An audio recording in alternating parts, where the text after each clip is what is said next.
me sens chez nous. Alléluia. À cause de Jésus. Avoir de le voir face à face. De le voir dans tout ce qu'il est, dans sa gloire, dans son amour, dans sa grâce. Comme le soleil en plein midi. Tu sais, là, quand il fait un gros soleil le midi, là, puis tu regardes le soleil, là, puis à un moment donné, tu commences à voir des petits ronds un peu partout. Là. Alléluia. De voir Jésus face à face. C'est pas beaucoup plus que voir le soleil. Là.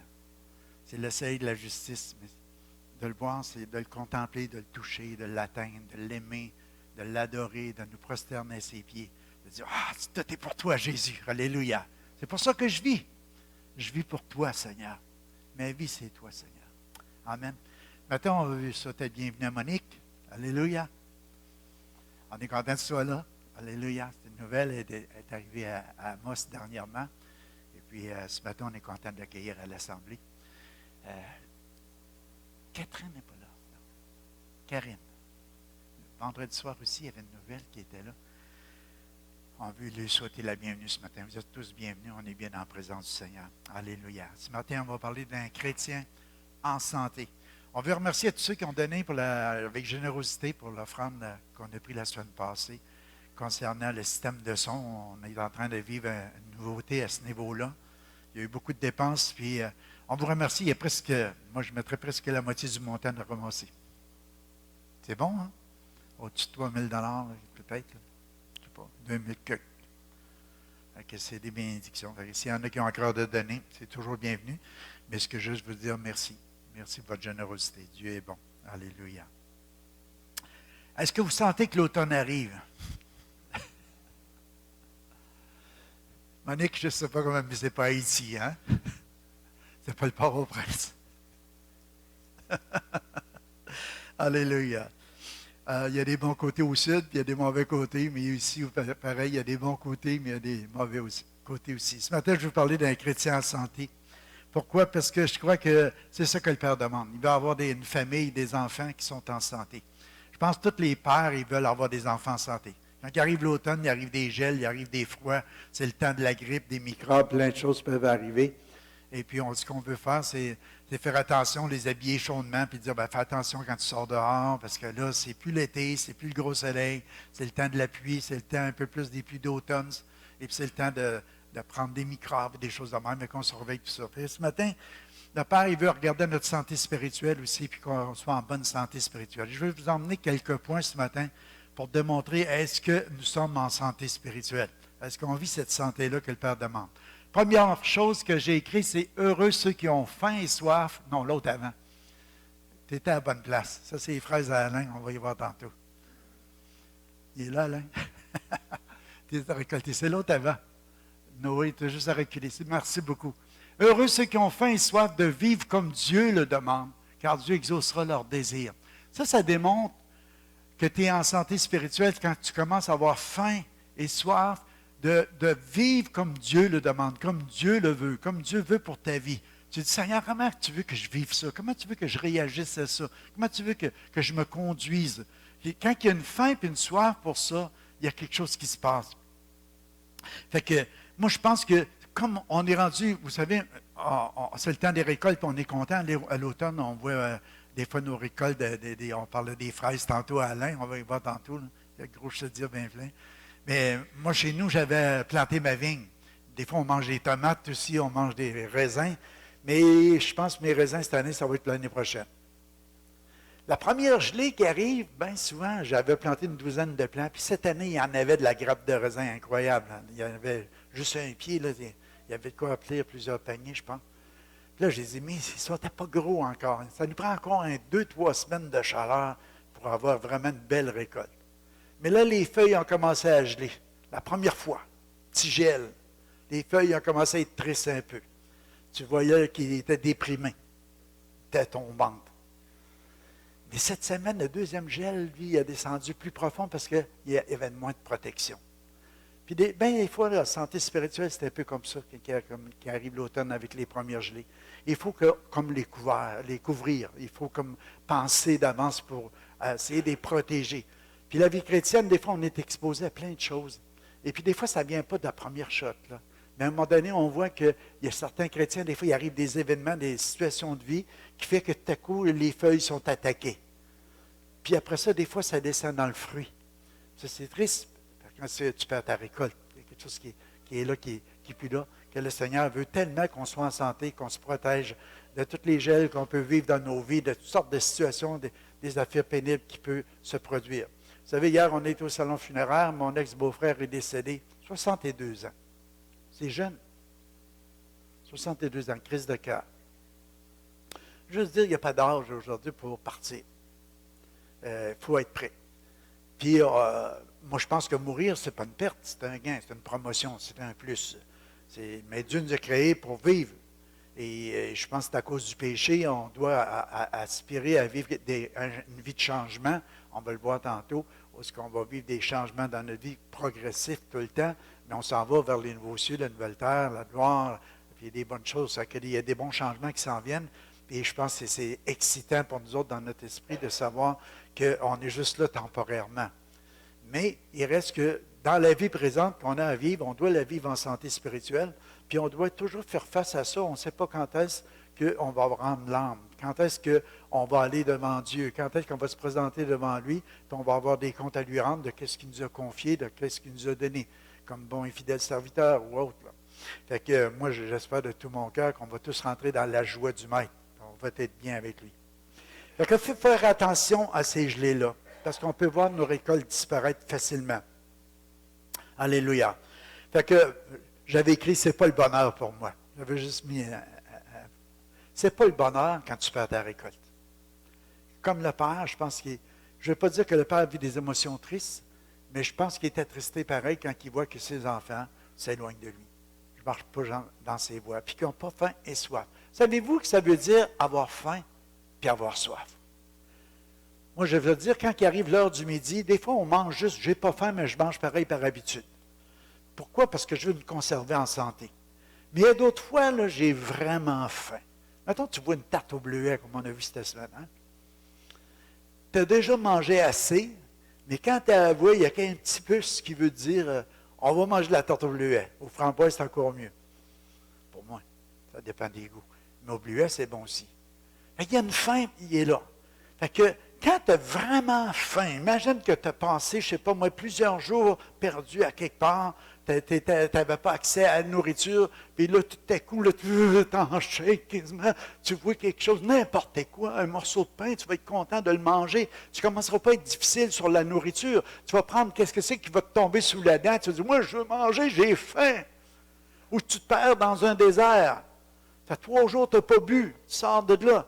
Hey, quand même que l'eau était un peu plus chaude. Quand même, tu comprends, je veux dire, quand même qu'elle ne sort pas du frigidaire. Quand même qu'il n'y a pas de glace dedans. Tu dis n'importe quoi, je suis prêt à boire. Je veux boire, j'ai soif. Quand on commence à avoir faim et soif de vouloir faire ce que Dieu demande dans nos vies, avez-vous cette faim, cette soif-là, de dire je veux vraiment faire la volonté de Dieu? Un matin, je lisais une histoire sur le pain quotidien, ça me faisait rire un peu. Puis je l'ai conté à Suzanne. C'est un petit gars que, c'était un employé, mettons que son patron lui a dit, on a acheté une nouvelle horloge municipale, puis tu vas aller, là je la compte dans mes mots, mais vous allez comprendre le sens. Mais il dit, il faut que tu mettes l'horloge à l'heure. À tous les jours, tu vas voir, puis tu remets l'horloge à l'heure, parce que toute la municipalité elle regardait cette horloge-là pour se mettre à l'heure. Et là, le gars vient le voir et dit, on dirait que ton horloge ne tient pas le temps. Tu as comme 4 minutes d'avance, tu sais. Ah, je l'ai mis à l'heure. Oui, mais il dit, comment tu fais pour la mettre à l'heure? Sur quoi tu te regardes? Ben, et tu vas dans la petite boutique en bas, il dit, les autres, ils ont le temps, ils ont l'horloge. Puis il dit, à chaque fois que je vais là, je regarde, puis ils disent, on est pareil, on se suit. Il dit, il va voir l'autre dans la petite boutique, il dit, sur quoi tu prends ton heure? Pour être sûr que notre heure est juste. Ah, ben dis-moi, je sors, puis je regarde sur l'horloge municipale. Puis je le mets à l'heure là-dessus aussi. Fait que les deux sont toujours à la même heure. Mais sur quoi est-ce que nos références vont? Est-ce que c'est sur le monde ou on regarde à la parole de Dieu? Quand on veut faire ce que Dieu veut, on va regarder ce que Dieu nous demande de faire. Pas ce que les gens font en dehors, mais qu'est-ce que Dieu veut qu'on fasse pour nos vies. C'est important qu'on regarde ça. Je trouvais ça bon comme exemple. Heureux ceux qui ont soif et faim de faire comme Dieu le demande. Tout simplement, il y a une joie là-dedans. Il y a un bonheur. Il dit heureux. Si tu veux être heureux dans ta vie, si tu veux être vraiment heureux, il y a des, comme moi, je suis malheureux de voir qu'il n'y avait pas de récolte. Si on veut vraiment avoir une belle récolte pour le Seigneur dans nos vies, si on veut être satisfait, si on veut avoir une vie satisfaisante, commençons à regarder ce que Dieu demande. Est-ce que ce que Dieu veut? Puis on va s'éloigner de beaucoup de pleurs, de beaucoup de peine, beaucoup de tristesse dans nos vies. Amen? Alléluia. Puis la Bible nous dit, quand on regarde la fin, car Dieu exaucera leurs désirs, mais ça nous dit à quelque part, c'est comme Dieu va nous rassasier. Tu sais, c'est comme le psaume 23, mettons. Tu sais, il va te conduire dans les verts pâturages. Il va te conduire vers des eaux paisibles. Fait que tu vas être rassasié, il va rassasier ton âme. Et quand tu cherches à faire ce que Dieu te demande, ce que Dieu veut pour ta vie, tu vas être rassasié. Tu vas être béni. Tu vas être dans les verts pâturages. Tu vas te reposer. Tu vas juste à bouffer, à manger, à boire. Tu vas être bien avec ça. Mais heureux ceux qui ont faim et soif, premièrement, de faire ce que Dieu leur demande. Puis d'obéir à ce que Dieu leur demande. De le savoir, ce n'est pas juste assez. C'est aussi de le mettre en pratique. Ça peut changer puis transformer vraiment nos vies. C'était mon premier point ce matin. On va aller au deuxième. Ça ne va pas être trop long non plus. Alléluia. Le deuxième, c'est la même pensée, c'est toujours la même pensée. Nous devons avoir soif et faim de sa présence. Moi, je trouve que ça, c'est quelque chose qui est important, d'avoir soif et faim pour la présence de Dieu dans nos vies. Hier, j'ai écouté un petit vidéo d'une madame africaine, je crois. Elle chantait des louanges à Dieu et puis elle laissait parler son cœur dans cette soif qu'elle a de la présence du Seigneur. Et puis, à travers ses chants, à travers sa louange, puis pendant presque 3/4 d'heure de temps, moi, je n'étais pas capable de décrocher. Je faisais juste l'écouter. J'étais tellement béni parce qu'il y avait cette faim et cette soif-là pour la présence du Seigneur. Avons-nous faim et soif pour la présence du Seigneur? Je veux te voir, je veux te toucher, je veux te contempler, Seigneur. Ah, Seigneur, je vais aller devant ta face. Je veux plus de toi. J'ai soif de toi. J'ai faim de toi. Ah, Seigneur, je vais être rassasié de ta présence. Juste une touche de Dieu, juste te voir un instant, juste saisir le bord de ton manteau, juste aller même par derrière, comme la femme atteinte d'une perte de sang, à toucher juste le bord du manteau du Seigneur.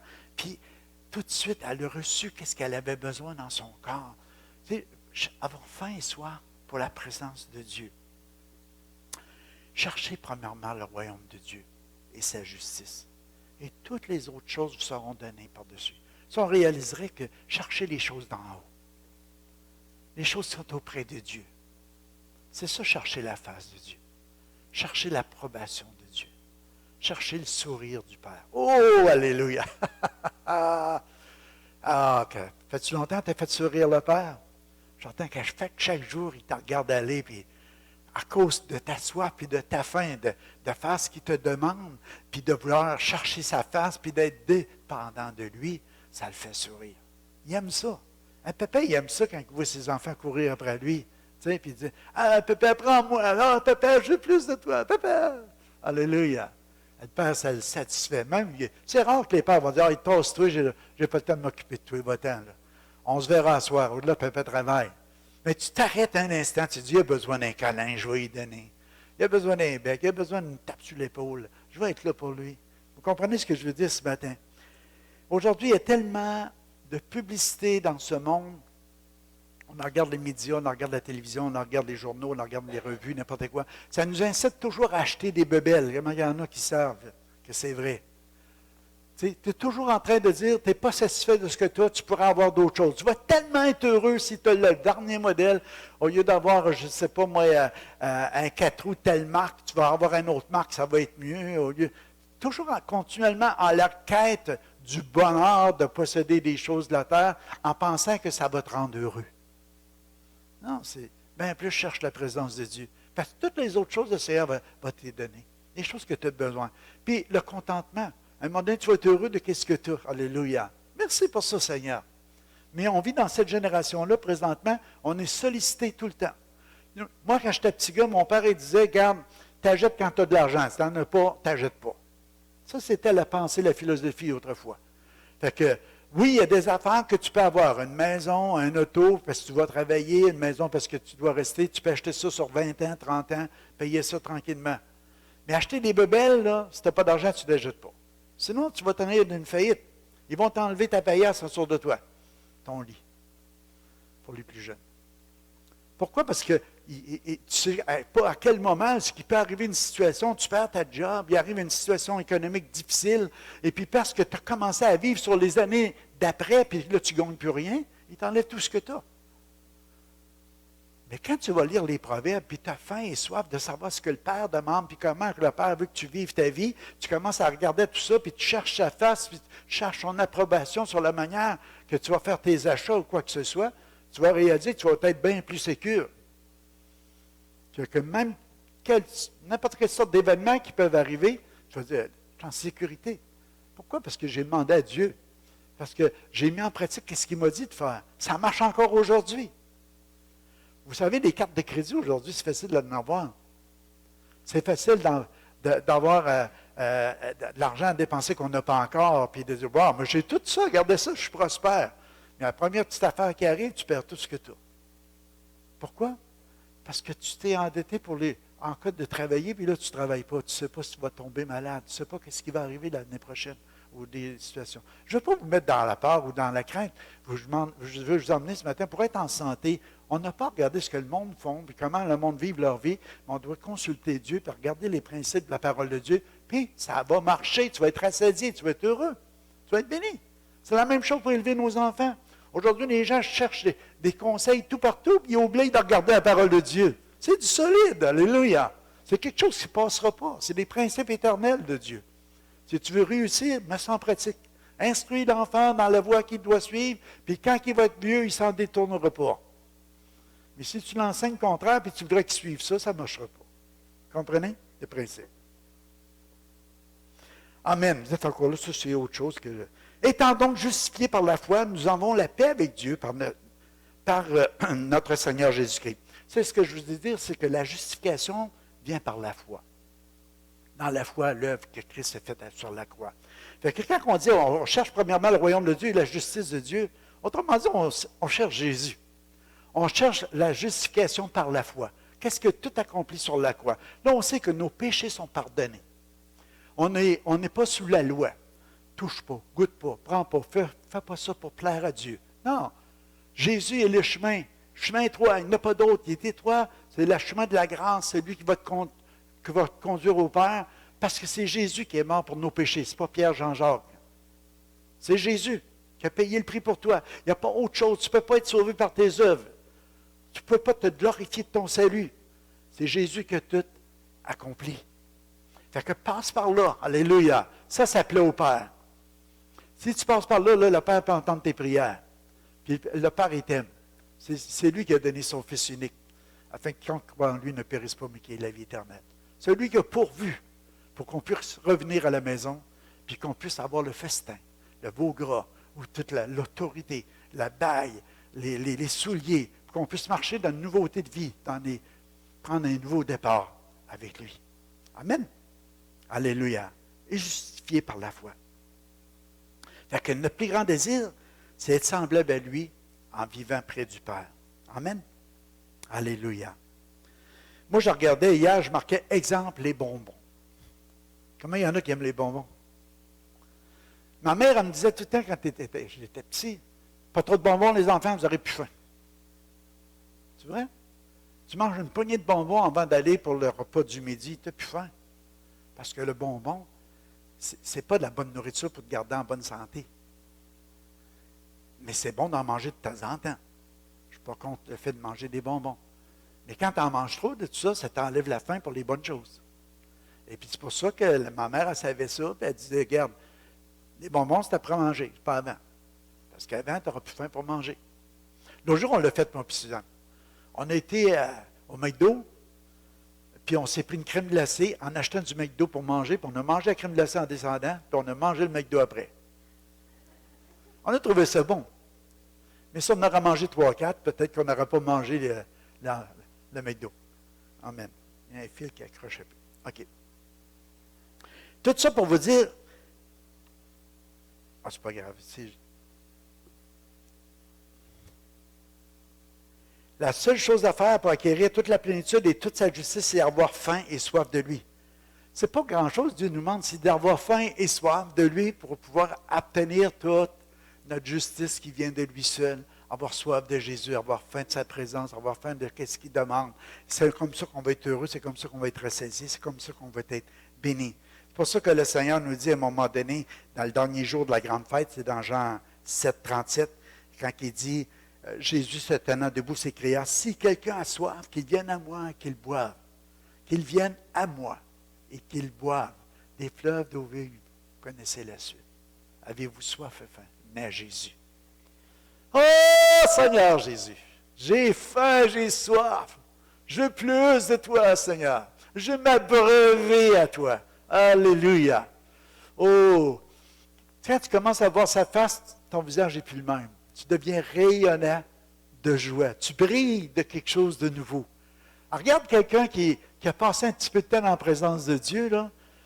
Il sort d'une salle de prière ou qui sort de la réunion, puis tu regardes ses yeux. Il y a quelque chose d'incroyable. Vendredi, il y avait une jeune femme qui est venue, et puis Françoise, qui lui avait parlé du Seigneur, m'a renvoyé un email hier soir pour me dire, elle était vraiment bénie dans la présence de Dieu.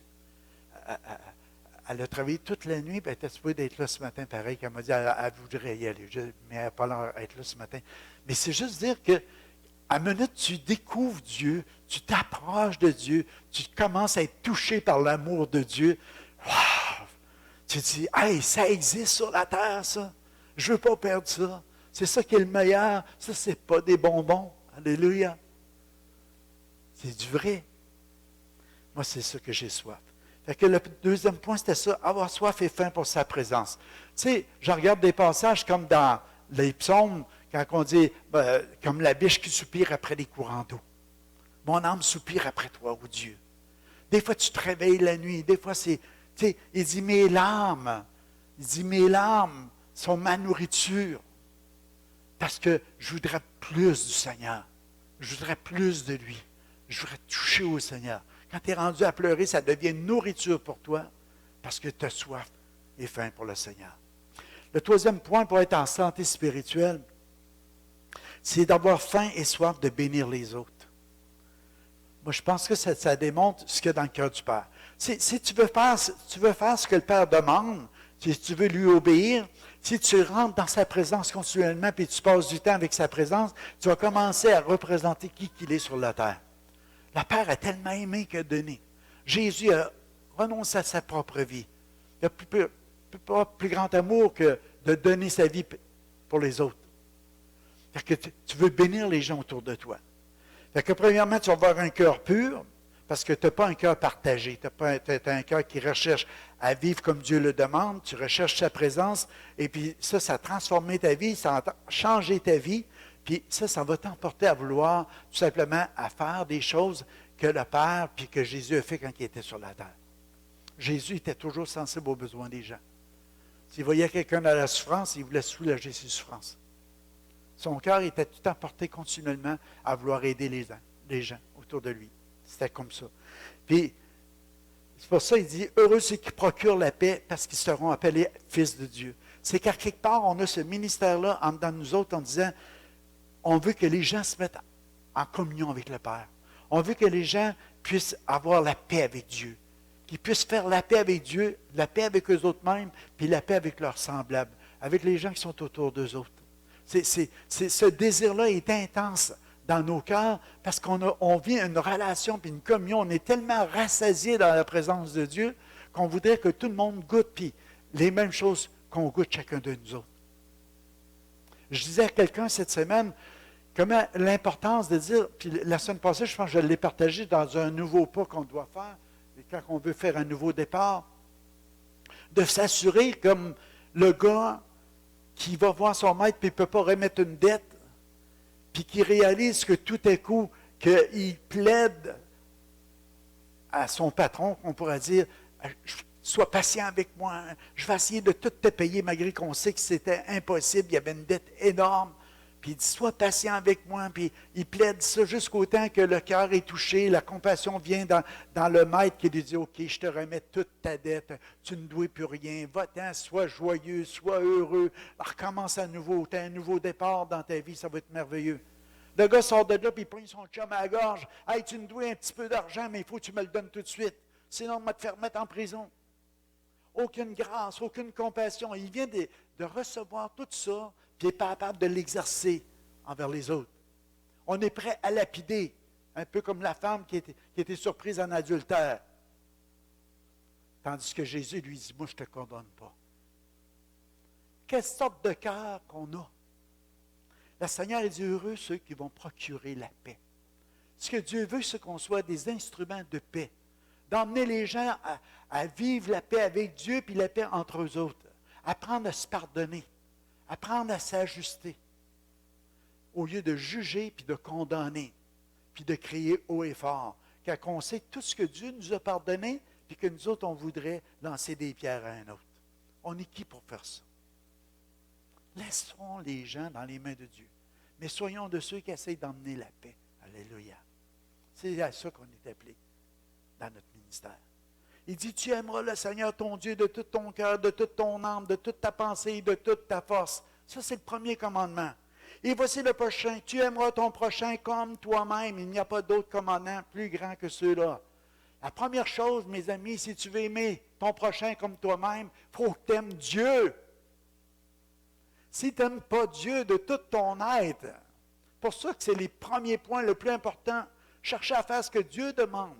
Chercher la face de Dieu. Chercher la présence de Dieu. Puis après ça, on va pouvoir aimer les autres comme nous-mêmes. Est-ce que tu t'aimes? J'écrivais des pensées de méditation là-dessus. Je vais essayer de retrouver ça. Quand le Seigneur a dit « Aimez-vous », mais juste avant,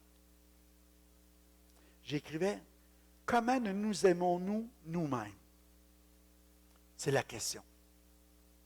Ce que nous voulons pour nous, nous le désirons pour les autres. Est-ce qu'on est rendu comme ça dans notre vie? Ce que je désire pour moi, je le désire pour toi.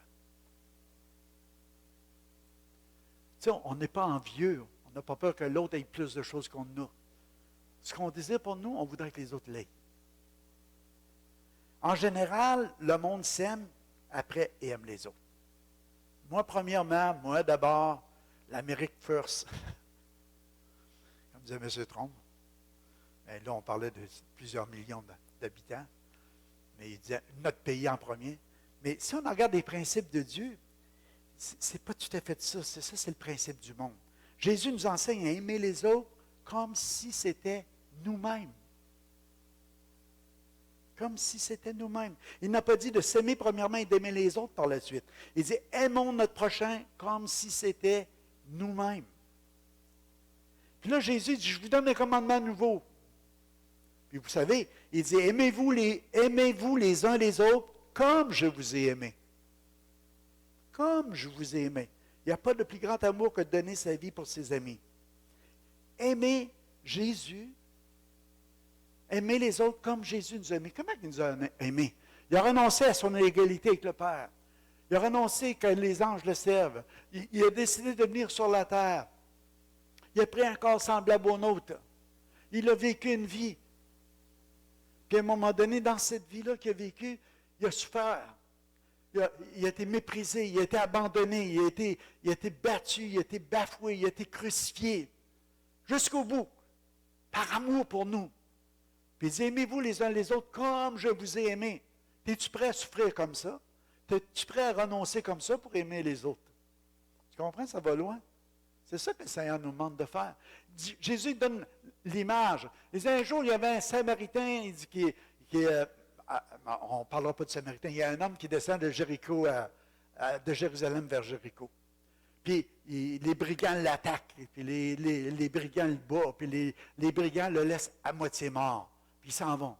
Puis là, il y a un lévite qui passe, puis un sacrificateur, puis c'est des gens qui travaillent dans la maison de Dieu, des gens qui sont là pour offrir des sacrifices à Dieu. Puis en passant là, ils voient l'homme qui est là à moitié mort, puis il passe outre, puis il s'arrête. Ils le voient, mais ils passent outre, ils s'en vont. Ils ne font rien pour venir le secourir. Un bon Samaritain, puis on sait que les Samaritains et les Juifs, là, on les traitait un peu comme des chiens. C'était pas comme des gens importants, les Samaritains, c'était comme des demi-Juifs. Mais lui, il a passé par là, puis il a vu cet homme-là qui était là comme ça. Il a délaissé sa monture. Il a commencé à le soigner. Il s'est fait un infirmier. Il a commencé à bander ses plaies. Il a commencé à dépenser de l'argent pour lui quand il l'a emmené à l'hôtelier. Il a renoncé à son confort de marcher d'être sur sa monture pour mettre le gars à sa place, puis le transporter, puis l'emporter pour qu'il ait des bons soins. Puis il a dit, s'il manque quelque chose, je vais y ajouter, mais je reviens dans mon prochain passage. Voyez-vous le cœur? Jésus voulait faire comprendre, aimes-tu ton prochain comme ça? Est-ce que tu es prêt à renoncer à ton temps, à ton argent, à ton confort pour aider les gens? Ça plaît au Père. Et tu veux faire ce que le Père demande? Tu veux obéir au Père? Tu veux chercher sa présence? Tu vas commencer à aimer les autres comme tu t'aimes toi-même. Amen. Alléluia. Qu'est-ce qui va arriver? On va apporter la paix sur la terre. C'est notre mission. Être des ambassadeurs pour Christ. Aider les gens à faire la paix avec Dieu et avec leur prochain. C'est comme ça qu'on va plaire au Père. Amen. J'écrivais, nous sommes satisfaits en procurant la paix aux autres. Nous sommes satisfaits. On va aller à la suivante. Il y a un autre point que j'aimerais partager aussi. Il y en a quelques-uns encore. Mais rapidement. Nous devons avoir soif et faim de favoriser des relations saines si nous désirons une vie satisfaisante. Éphésiens 4.1, je vous exhorte donc, moi, le prisonnier dans le Seigneur. Vous l'avez? La suivante. Excusez, je n'ai pas dit de la changer, mais vous allez avoir le verset à l'écran. OK, c'est là. Je vous exhorte donc, moi, le prisonnier dans le Seigneur, à marcher d'une manière digne de la vocation qui vous a été adressée, en toute humilité et douceur, avec patience, vous supportant les uns les autres avec amour, vous efforçant de conserver l'unité de l'esprit par le lien de la paix. Ça, c'est au mariage de Lydia. On a reconnu la photo. Il prenait des belles photos aux tables. Mais on a été bénis, on a été placés à une table, on a appris à connaître plus les gens qui étaient autour de nous autres, à jaser avec eux autres. On vivait ces relations-là. Mais la manière qu'on la vit, tu arrives là, tu dis, mettons, en exemple, je ne veux pas massacrer les pasteurs, j'en suis un. Mais mettons, moi je suis pasteur, puis regarde, j'aurais dû être assis juste avec des pasteurs, mais il y en avait, tu sais, comprends, on est limité d'un pasteur pareil, on n'a pas ça à tonne. Mais, ce que je veux dire, non, je ne parle pas avec elle, ou je ne parle pas avec lui. Tu sais, des relations saines, c'est entre nous autres, c'est tout le monde ensemble, on apprend à se connaître, on apprend à un moment donné à avoir des valeurs dans la vie des autres qui nous bénissent, qui nous font du bien. Tu sais, vivre ça. De quelle façon est-ce qu'on doit vivre ça?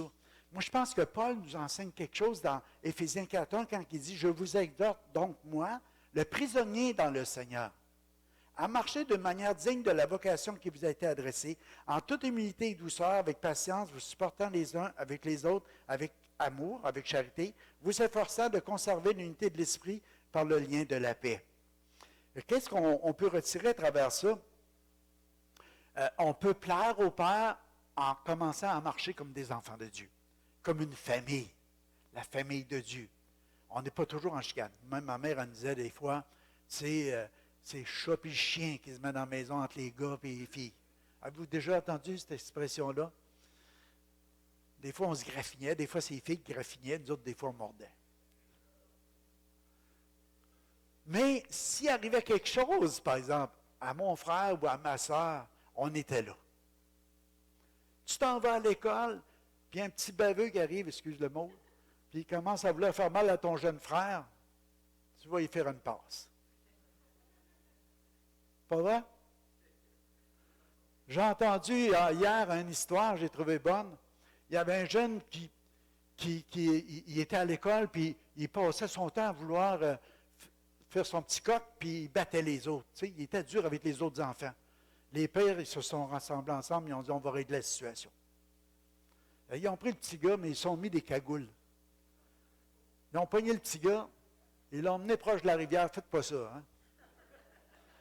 Puis Là, ils ont dit, toi, là, on va te jeter à l'eau. Tu vas finir, tu ne toucheras plus à nos enfants. Tu ne nous vois pas en face, mais nous autres, on t'avertit. La prochaine fois qu'on entend te toucher à nos enfants, c'est là que tu vas finir dans le fond de l'eau. Le jeune a changé complètement. Dans l'histoire que j'ai entendue. Ce n'est pas des choses à faire. Mais ce que je veux dire, entre frères et sœurs, on va se tenir.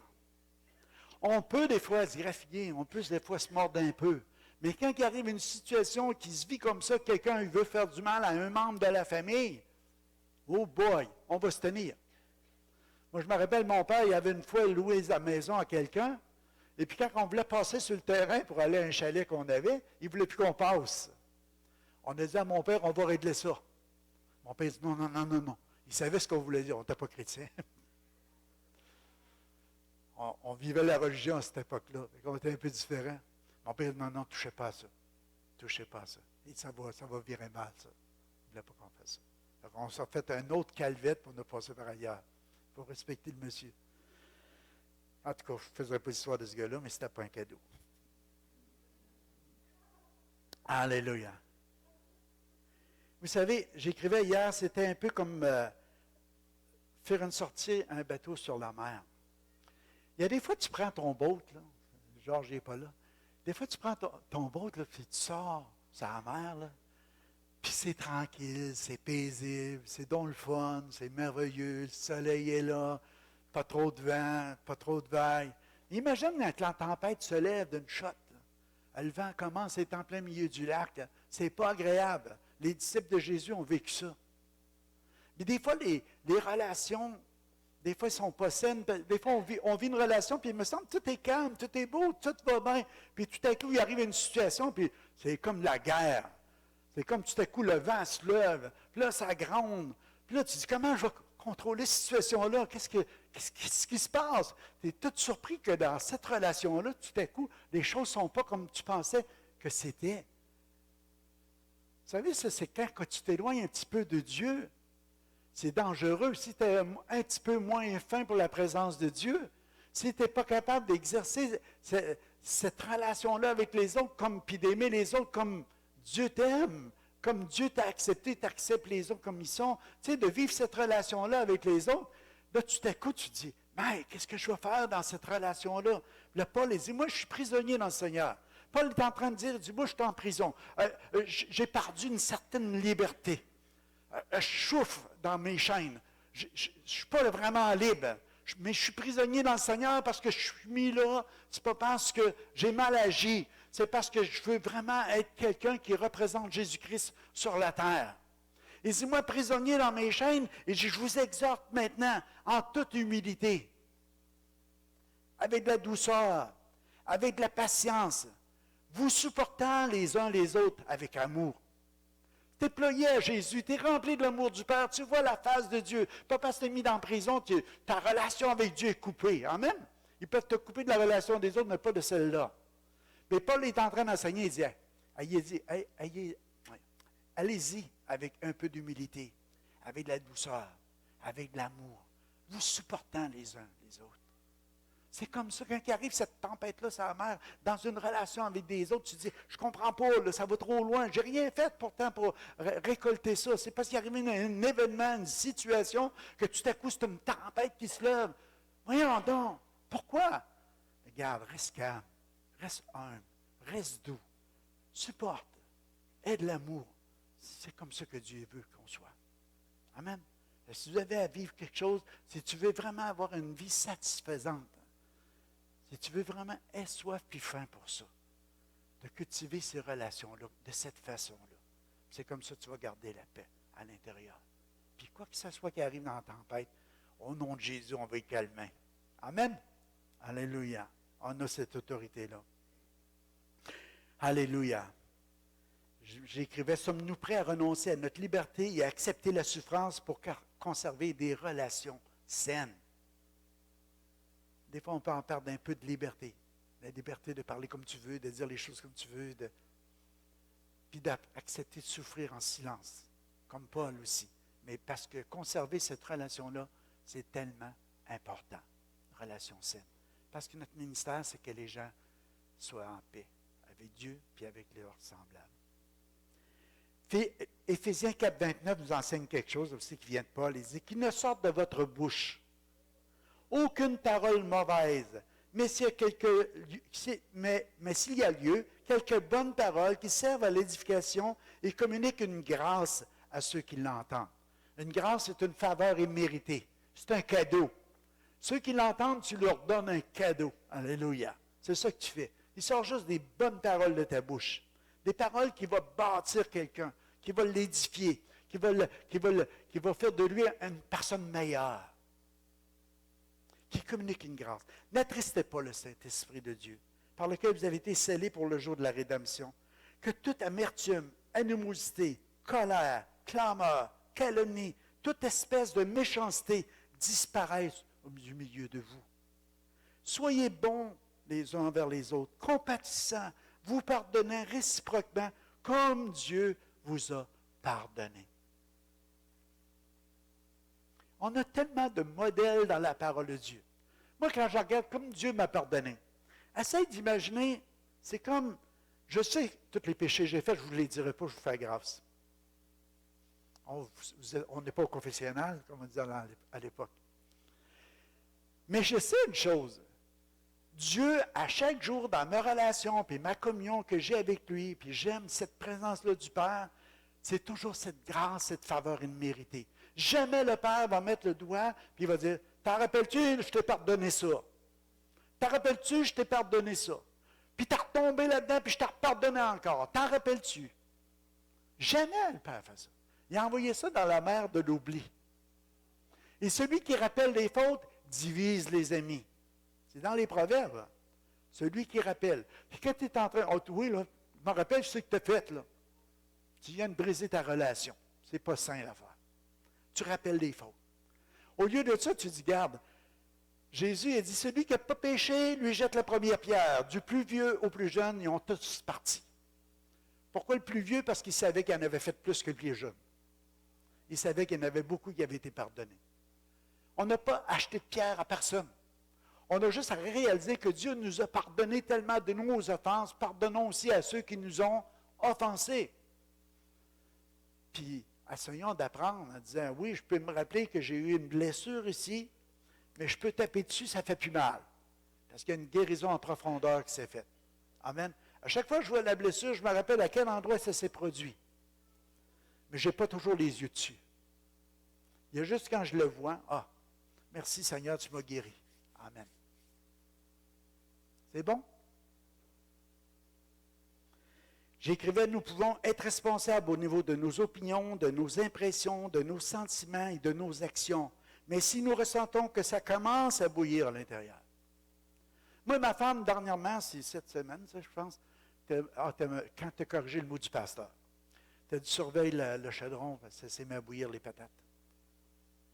Moi, j'aime des exemples bien simples de la vie comme ça. Le feu est haut, tu veux faire cuire des patates, tu as mis le couvert sur le chaudron, mais à un moment donné, l'eau va bouillir. Ça va bouillir. Ça va bouillir. Puis à un moment donné, ça va renverser. Ça va faire des dégâts. Et ma femme a dit, surveille ça le temps, je vais aller en haut. J'ai dit, elle prend du temps pour aller me corriger. Moi aussi, j'ai besoin de correction. C'est rien que ma femme qui a le droit de me corriger. Non, c'est pas vrai. Mais il y a une chose, tout à coup, j'ai vu que ça commençait à... On le sent, le son, hein? C'est plus pareil quand ça commence à bouillir, puis le couvert, il commence à vouloir sauter et ça marmite. Là, tu t'en vas, tu fais juste tasser le couvert un petit peu, puis tu baisses un peu le feu. Puis ça continue à cuire, tout rentre dans l'ordre. Vous connaissez ça, hein? Je vous apprends rien maintenant. Mais ce que je suis en train de vous dire, c'est que c'est une vérité.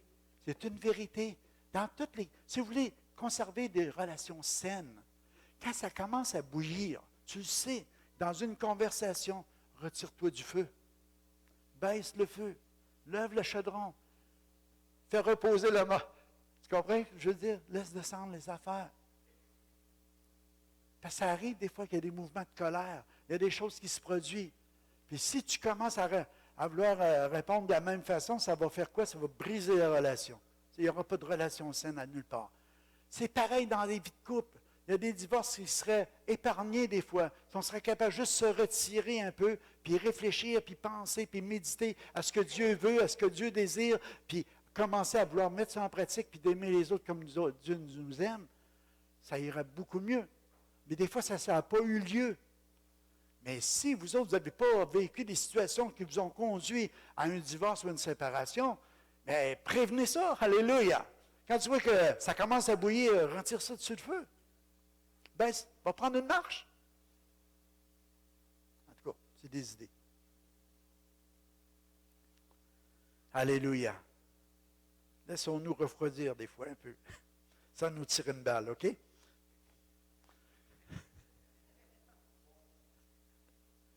Alléluia. Pas des jokes avant, hein? OK, on va à la suivante. Il faut que je finisse bientôt. Hein? Il en reste 2. On va aller rapidement, je vais y prêcher moins long. Nous avons faim et soif de croître. Quand on parle de croissance, on parle de changement. Pour ça, j'ai mis le passage dans l'Apocalypse. Et celui qui était assis sur le trône, voici, j'ai fait toutes choses nouvelles. Il a dit, écrit, car ces paroles sont certaines et véritables. Quand on veut avoir cette vie satisfaisante-là, on veut croître, on veut le changement. Puis le mot grec, je ne me rappelle pas ce que j'avais écrit, mais c'est quelque chose qui va arriver. En tout cas, le mot nous emmène dans cette pensée-là. C'est quelque chose qui va arriver. De ne pas avoir peur du changement, mais plutôt de vouloir croître, c'est de désirer être de plus en plus comme Jésus, de lui ressembler, d'être à son image, à sa ressemblance. Puis de ne pas avoir peur du changement là-dedans. Moi, je me rappelle une fois, j'étais dans le comité d'administration, et puis ça fait peut-être une vingtaine d'années déjà de ça. J'avais à cœur de commencer à prêcher avec un ordinateur, avec le projecteur. Parce que je disais aux gars, j'ai dit, vous savez, quand les gens entendent un message juste audio, ils vont retenir à peu près 20% du message. Quand vous allez partir tantôt, vous allez retenir 1 minute sur 5 minutes de ce que j'ai parlé. Si j'ai parlé 45 minutes, il va rester à peu près 9 minutes. C'est bon. C'est pour ça que j'essaie de mettre des images. Parce que les images, ça fait 2 choses. Vous l'entendez, puis vous voyez. Vous voyez en bas juste la pensée du message. Le titre, c'est un chrétien en santé. Ça a été répété au moins 7 fois ce matin par image. En même temps, vous commencez à voir que nous allons avoir faim et soif. Là, vous allez dire, premièrement, de faire ce que le Père demande. La présence du Père, soif et faim de s'apprendre. D'avoir des relations saines. De vouloir croître. Vous comprenez? Les images vont vous aider. Le gars m'a dit, pourquoi ça? Tu es capable de prêcher l'Évangile avec une Bible? Un des membres du comité. Il ne voulait pas qu'on dépense là-dessus. Pas de projecteur. J'ai dit, toi, au travail, où est-ce que Dieu t'emmène de travailler? J'ai dit, si ton patron il arrive et il décide de changer une nouvelle machine, tu vas te jumper? Tu ne voudras pas améliorer, tu ne voudras pas suivre le progrès? Tu as peur du changement? Non, on m'a ajusté, bien ici, c'est pareil. J'ai dit, Dieu n'est pas contre les ordi, il n'est pas contre les projecteurs. Si on peut utiliser toutes ces choses-là pour faire avancer le royaume de Dieu, pour que les gens puissent grandir, puis croire, puis maturer, il ne faut pas avoir peur du changement. Il y a des choses qui arrivent, qu'on emmène des changements, mais le changement fait toujours peur dans la vie des gens. Mais il ne faut pas avoir peur du changement. Ça fait partie de la vie. Mais avoir un désir de croître, de ne pas avoir peur de croître, d'avoir toujours ce désir en dedans de vous de dire, je veux être encore plus comme Jésus. Je veux grandir, je veux maturer, je veux bien m'alimenter, je veux manger à la parole de Dieu. Je veux bâtir mon hôtel, comme on disait la semaine passée. En sortant de l'arche, la première chose que Noé a décidé de faire, je veux prendre un nouveau départ, mais Dieu, premièrement, je veux bâtir un arche. Je veux te remercier, je veux avoir des actions de grâce devant Dieu, d'avoir la vie, d'avoir été préservé de la destruction, puis d'avoir après ça nourrir de la parole de Dieu. Quand Dieu lui a dit, sors de l'arche, il est sorti de l'arche. Il a obéi à la parole du Seigneur. Mais le Père, ça lui a plu de voir que Noé, la première chose qu'il a faite, ça n'a pas été d'aller défricher, ça n'a pas été d'aller abattre des arbres, ça n'a pas été de construire une maison, ça a été premièrement de dire merci Seigneur. Sur quoi tu bâtis ta vie? C'est important. Il y a des fois, on court à droite et à gauche, mais on oublie les principes de Dieu. On oublie les choses principales, le royaume de Dieu. On n'est pas du monde, on est des enfants de Dieu. Amen. Alléluia. Nous pouvons croître, puis il y aura toujours des changements, puis des transformations qui vont arriver, ça va être toujours pour le meilleur. Si on a ce désir-là dans notre cœur, d'être comme Jésus. Alléluia. J'écrivais, il y a des gens créatifs qui résistent au changement, puis c'est malheureux parce que des fois, ça arrive. Mais plutôt, soyons. Vous savez, je lisais une pensée à un moment donné, puis toutes les mères vivent ça.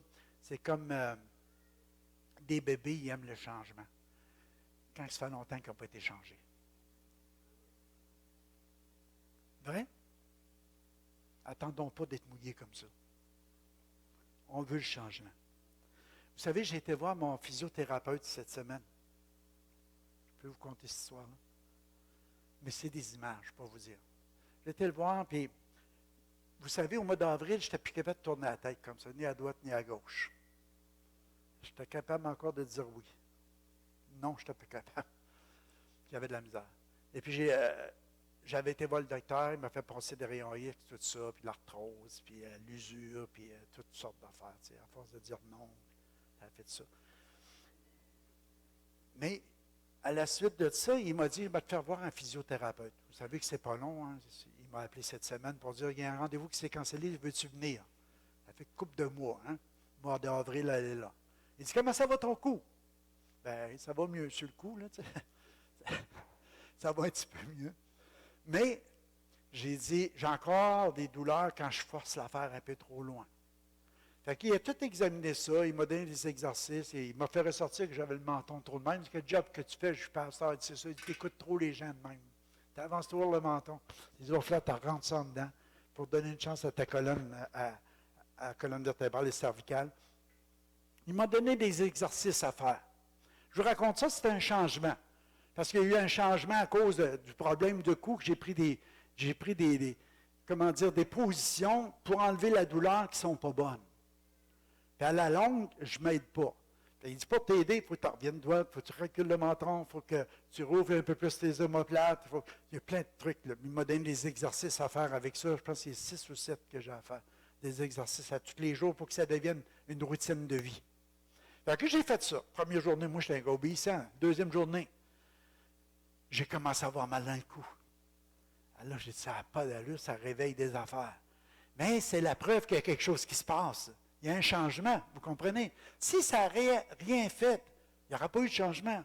Je vous raconte ça juste pour dire, des fois, il faut voir un changement pour voir des choses s'améliorer après. Mais sur le coup, ça fait mal. Parce que j'étais plus ankylosé. Un matin, je me disais, qu'est-ce que je fais? Je continue si je ne le fais pas. Il m'a dit, il ne faut pas t'aider de douleur. Mais j'ai dit, ça fait mal un peu.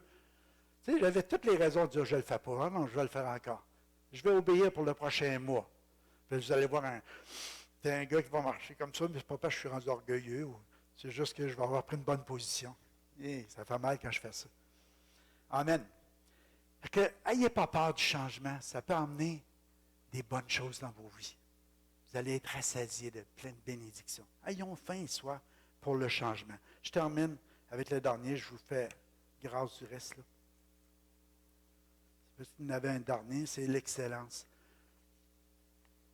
Alléluia. Il en était de même de Jacques et Jean. C'est la dernière diapositive, c'est la suivante. Nous devons avoir soif et faim d'atteindre les niveaux d'excellence. Ça veut dire, oui, je veux du changement, mais Seigneur, je veux vraiment être comme toi. Un petit peu plus. Puis je vous ai donné comme exemple Pierre. Et puis pour faire ça rapidement, Luc 5, 10, il dit, il en était de même de Jacques, Jean et fils de Zébédée, les associés de Simon. Alors Jésus leur dit, ne crains point désormais, tu seras pêcheur d'hommes. Et ayant remené leur barque, ils laissèrent tout et ils le suivirent. Fait que pourquoi que je veux emmener ça, c'est que Dieu amène des changements dans la vie. Il y a eu une nouvelle naissance, puis on s'en va vers une transformation. Mais Pierre et Jacques, Jean sont des pêcheurs. Ils sont en train de pêcher. Ils ont travaillé toute la nuit. Ils tirent leur filet sur le bord. Ils commencent à faire du nettoyage. Jésus, lui, il s'en vient. La foule le suit. Il veut enseigner la foule. Il vient les enseigner. Il monte dans la barque un petit peu à l'écart. Il prend une des deux barques qui est là. Puis il commence à enseigner la foule. Et puis, là, il dit à Pierre, dansez vos filets. Hey! On a pêché toute la nuit, puis on connaît nos affaires. On sait c'est quoi pêcher toute la nuit. On connaît ça, la pêche, nous autres. Mais, Seigneur, parce que c'est toi qui le demande, on va le faire. Tu sais, un cœur obéissant, un cœur qui veut du changement, un cœur qui vise l'excellence, il veut tout le temps, bien souvent, faire un petit peu plus de ce que Dieu lui demande. OK, Seigneur, c'est toi qui me le demandes, je vais le faire. Et qu'est-ce qu'il fait? Il lance le filet s'emplit plein de gros poissons, à un tel point que les deux barques sont prêtes à s'enfoncer. Pierre, wow! Il y a toute une révélation qui est là. Il court. Il a juste le goût, c'est de dire Jésus, tu es vraiment le Fils de Dieu. Hein? C'est toutes les révélations qui sont venues à la suite, parce qu'il a vu tellement de miracles, tellement de changements. Puis le Seigneur lui emmène à un changement vraiment grand dans sa vie. Il dit, regarde, tu es un pêcheur de poissons, mais je veux faire de toi maintenant un pêcheur d'hommes. Es-tu prêt à tout quitter et à suivre le Seigneur? Quand tu veux un changement, quand tu vives une excellence, tu es prêt à tout abandonner, même ta job, pour faire ce que Dieu va te demander. Parce que si Dieu t'appelle à être un pêcheur d'hommes, tu vas dire, OK, j'y vais. Ça ne veut pas dire que tu es parfait, mais tu as un cœur si tu veux suivre Jésus. Tu veux faire ce que Jésus t'appelle à faire. Vous savez ce qui est arrivé à Pierre à un moment donné, même après avoir passé toutes ces années-là à suivre le Seigneur, avoir vu des signes, des prodiges, des miracles, avoir vu des boiteux marcher, des sourds entendre, des aveugles voir. Il a vu tellement de miracles, des multiplications des pains, des choses incroyables qu'il a vues dans sa vie. Quand il est arrivé, quand Jésus a été pris par les soldats, il était dans la cour, puis Jésus l'avait averti, tu vas me renier. Non, non, non, pas moi, jamais. Puis une servante qui vient lui dire, hey, je t'ai déjà vu, toi, avec la gang. Tu étais avec Jésus. Non, non, non, non, non. 3 fois. Puis à un moment donné, Jésus l'a regardé. Il s'est souvenu, il savait. Il s'est en été tout triste. Il y avait de la repentance. Mais le Seigneur, pensez-vous, il va commencer à y rappeler ça? Il y a rappelé juste pour l'amour, pour le restaurer, en disant, m'aimes-tu, Pierre? Ben oui, tu sais que je t'aime. Tu sais. Puis là, on sait l'histoire des 3 fois. Pour le restaurer en disant, regarde, paie mes brebis, paie mes agneaux. Parce qu'il n'y a rien de changé pour moi. Si tu m'aimes, il n'y a rien de changé. Mais il y avait un désir d'excellence. Puis on sait que Pierre, même après la résurrection, on sait que Jésus les a apparus, il s'était enfermé dans un endroit, il y avait une certaine crainte, une certaine peur pour leur vie. Mais le Seigneur a dit, le Saint-Esprit va venir, vous allez voir, vous ne serez plus pareil. Ils ont suivi les directives du Seigneur. Ils avaient faim et soif de voir la manifestation de la puissance du Saint-Esprit dans leur vie. Ils ont resté là, ils ont entendu. Puis quand ils ont été revêtus de l'Esprit d'en haut, on voit le Pierre tellement visant d'excellence, différent, en train de prêcher, en train de dire, celui que vous avez crucifié, Jésus de Nazareth, c'est lui qui nous a répandu du Saint-Esprit sur nous. Regardez, ça avait été annoncé par le prophète Joël, puis toute la prêche qu'il a emportée à ce moment-là, c'était incroyable. De gloire en gloire, le Seigneur emmenait Pierre à son image puis à sa ressemblance. Fait que ce matin, je ne vais pas aller plus loin. Les dernières diapositives, c'est juste un rappel de tous les points qu'on a vus ce matin. Tu peux la mettre. Non, l'autre. Ah, tu ne l'as pas mis celle-là. OK. Celle-là. Alléluia. C'est un ministère en arrière de toujours rester à l'affût du prédicateur et des changements. Surtout quand on ne le dit pas. Mais ce matin, on a vu ça ensemble. Désirer vraiment avoir une faim de faire ce que le Père demande, d'obéir à Dieu. Une faim pour sa présence, une faim pour bénir les autres, une faim pour favoriser des relations saines parmi nous. Puis en dehors aussi, avec les gens du monde. Un désir de croître, de ne pas avoir peur du changement que le Seigneur veut emporter dans nos vies, dans notre Église, dans notre assemblée. Et puis aussi, de viser l'excellence pour nos vies, de vraiment venir à l'image de Christ. Pas pour se glorifier, mais pour glorifier Dieu dans nos vies. L'œuvre de Dieu dans nos vies. Amen. Alléluia. Là, ce matin, on va finir juste par la prière. Amen. Je ne sais pas si vous avez des besoins. Ça va nous faire un plaisir de simplement d'y répondre. Paul, tu veux venir? On est tellement bénis quand tu joues. Alléluia. Là, la réunion peut s'étirer. Alléluia. Alléluia. Avez-vous faim et soif de lui ce matin? Il est midi moins 20 pour ceux qui ont faim. Vous savez, le jeûne, c'est tout le temps de dire on se couvre la bouche pour démontrer notre faim et notre soif de Dieu. Si on est capable juste de dire on va retarder peut-être le repas de quelques minutes, mais juste prendre du temps un petit peu ici ce matin. Vous pouvez rester assis. Mais juste dans votre cœur, que ce message puisse descendre. Père, j'ai faim. faim de toi. J'ai faim de connaître ce que tu désires. J'ai faim de mettre en pratique ce que tu veux pour ma vie. J'ai faim pour ta présence. J'ai faim. J'ai faim de voir les gens autour de moi faire la paix avec toi. Puis la paix entre eux, avec eux-mêmes. J'ai faim, Seigneur. J'ai faim pour le changement dans ma vie. J'ai faim pour l'excellence. J'ai faim pour être toujours plus comme Jésus. C'est tout là dans ton cœur ce matin. Dis-lui, mes larmes sont ma nourriture. Quand sans cesse on me dit, où est-ce qu'il est ton Dieu?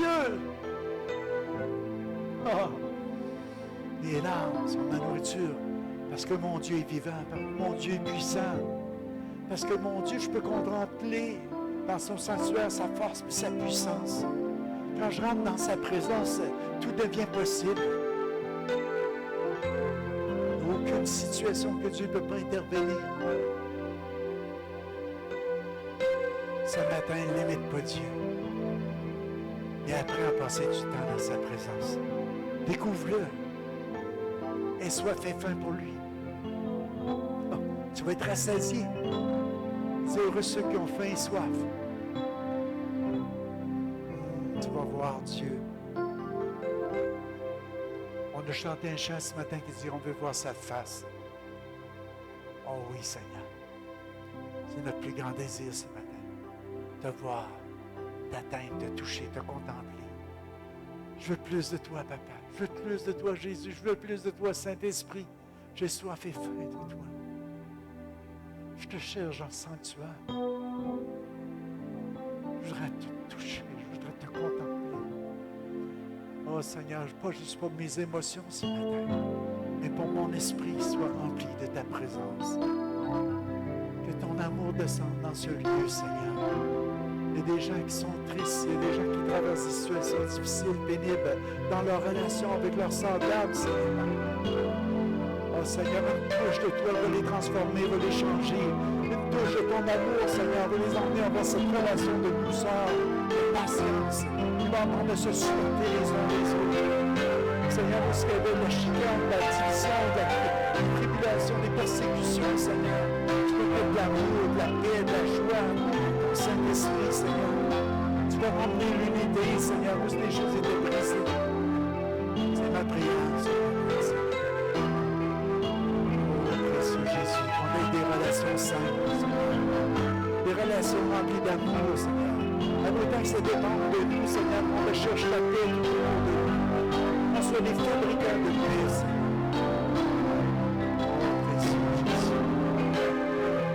Seigneur, on veut être une assemblée remplie d'amour.